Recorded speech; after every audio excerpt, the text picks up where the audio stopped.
Hey guys, welcome back to the channel. So I haven't painted a dreamy landscape in a while, and I thought I'd revisit it for this sketchbook painting. So this is going to be a bit more minimalist, and when it's dreamy, I think the colors are very important. So I'm going to paint the sky. I'm going to mix blue with purple, cobalt blue with purple pale to get this very kind of dreamy lilac color. And then right now it's just the plain sketch. It looks very rough, but I just want to map out the colors. And in the middle I'm going to mix pink with white, and I'm going to leave a space for the moon, and around the moon I'm going to add Naples yellow, and for the moon solid Naples yellow with just a bit of titanium white. And then we're going to draw a river here. We have to position it right below the moon. So in the middle of this river, we're going, or this stream, we're going to match the color of the sky with a little bit of pink and also a trail of Naples yellow to reflect the moonlight. Next, we're going to paint these trees in the background. I'm going to mix a bit of black with Prussian blue and Mighty's green to get this very dark shade of green. So I want the shape to look a little bit more ambiguous, as this is going to be a blurry landscape. Once that's done, we're going to paint land, which is on the bottom half of the painting, in the same colors. Now that we've mapped out the whole painting, we're going to paint the second layer.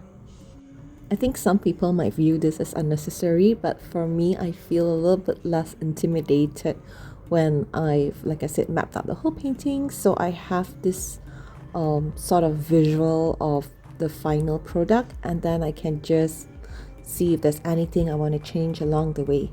So I'm going to repeat the same colors. I'm going to mix purple pale with cobalt blue, and then I'm going to blend it in the middle with more pink. So the whole painting needs to look a bit blurry, so blending is very important in this. So I'm using the brush and I'm trying to blend the edges of the pink, so you have a more, so it kind of looks like a very misty night. And around the moon we're going to add a bit of glow with Naples yellow, and we're going to continue to blend it with the paintbrush. And in the middle we're going to paint the moon in one small solid circle. So this part here is kind of just a little bit of adjustment. I wanted to have a bit more of a blue hue to the sky, so I'm just adding a bit more blue mixed with a bit of white to get this more pastel color, and I'm painting over the purple part of the sky. Okay, I actually think it looks a lot better, and now that I'm satisfied with it, we're going to move on to the next part. I'm going to paint over the trees again, and I'm going to darken the bottom part with just a bit more black and Mighty's green and Prussian shade of blue to get this very dark shade of green. And then I'm going to paint the top of the trees, the ambiguous looking shape of trees, and I'm going to just kind of like blend it in, but the top part I'm going to not use black. Once that is done, I'm going to add a bit of highlights with light green on just the top part of the trees, and I'm going to apply the paint with the paintbrush in this circular motion. So the next step is important to create this dreamy and blurry look. We're going to blend the edges of the trees so that you have this more blurred out landscape. And by doing so, we're going to use a paintbrush, and we're going to mix the color of the sky with the color of the tree. So it's going to be blue mixed with a bit of green, and we're going to take the paintbrush and we're going to blend it by moving it in a circular motion until you get this very blurred out look for the trees, where the sharp lines aren't visible and the gradient becomes one from purple to green.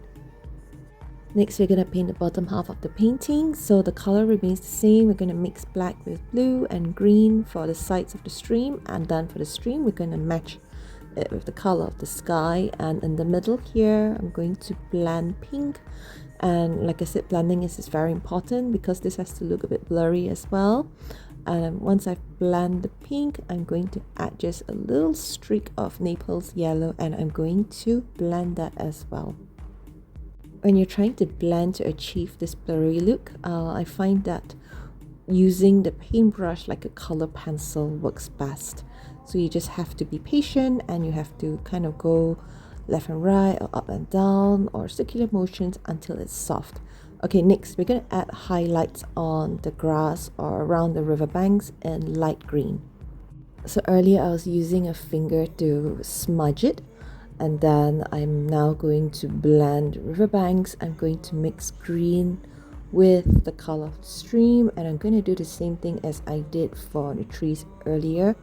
I'm going to blend it till you can't see the sharp lines of the river banks or the river edges, and then I'm going to add more light green highlights of patch of grass just below the moon, and I'm going to kind of pat the paint on, and then I'm going to add dark green paint and pat over it to soften the overall look.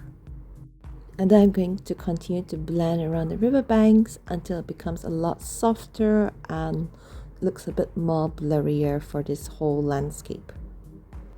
And I want the reflection of the moon to shine a bit more, so I just add a little bit of Naples yellow. And this is the final part. I find that adding fireflies kind of just makes the landscape a little bit more dreamy. So I'm going to mix Naples yellow with a bit of water and dilute it first and draw these circles or mark where my fireflies will be.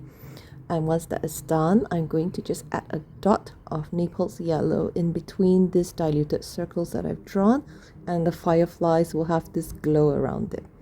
Anyway, it is finished, and I hope you find this tutorial useful. Thank you guys so much for watching, and I'll see you again in the next video. Goodbye.